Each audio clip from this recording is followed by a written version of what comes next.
कति बोलेका हो यो रोइ कति बोली कि किन मलाई चाहिँ किन बोल्नु किन रिसाएको साना नखाने कुरा केही दिन्छन् रोइकालाई न लेज दिइदिएका छन् न चिप्स दिन्छ त्यही त भनेको त त्यही त लागो पैसा अनि तेरो मम्मी होइन कम खाएको खाइ हुनुहुन्छ तपाईँ केही दिनुहुन्न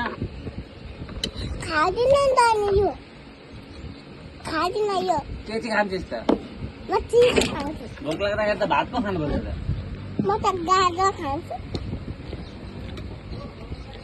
के भयो तिमीलाई त्यही त कस्तो छेदेर ज्ञाने त नि कामै नदिनु भयो क्या म त अल्लाउँदैछ त हो फेरि मम्मी त कामै नलाग्ने केही काम दिँदै ज्ञाने अर्को मम्मी ल्याउनु पर्छ क्या बुझ्यो ए यसलाई निकाल्दै म अनि अर्को ल्याउँ ए यो नले मैले अब निकाल्दै गएर अर्को ल्याउँ राम्रै खाले म होइन तेरो बाउले मलाई किन गर्छ किन त्यो मम्मीलाई निकालिदेऊ घरबाट अनि अर्को लिएर आउँ एउटा नयाँ मम्मी आए पनि चक्लेट किनिदिन्छ पैसा दिन्छ हामीलाई ल मम्मी गन गर्छ अनि कामै गर्दिन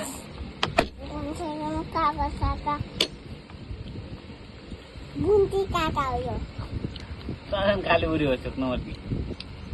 सुच्ची एक नम्बर की काली बुढी त सुच्ची हो सुच्ची त तँलाई पनि निकालिदिन्छु घरबाट अनि अर्को नयाँ रुइगा लिएर आउँछु म नयाँ मामु नयाँ रुइगा तिमीहरू दुइटै आमा छोरीलाई घरबाट निकाल्छु दमाबाट दाला भन्छ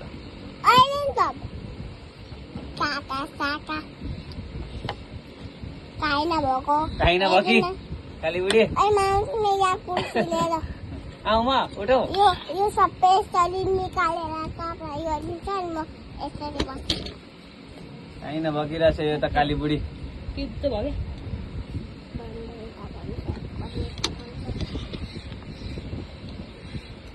काहीँ नभकी काली बुढी पो रहेछ त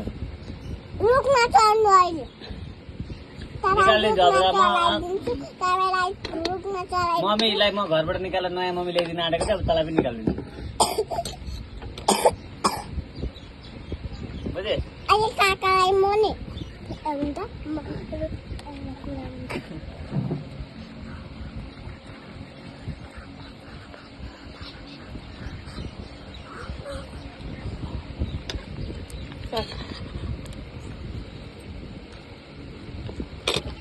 यहाँ त मम्मी एउटा कुरा भन्छ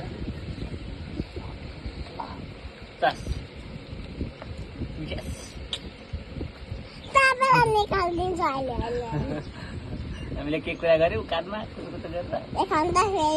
कानमा भन्नु त सुत्छु ओके यस आवाले कुच्छौँ हामीले कानमा के भन्यो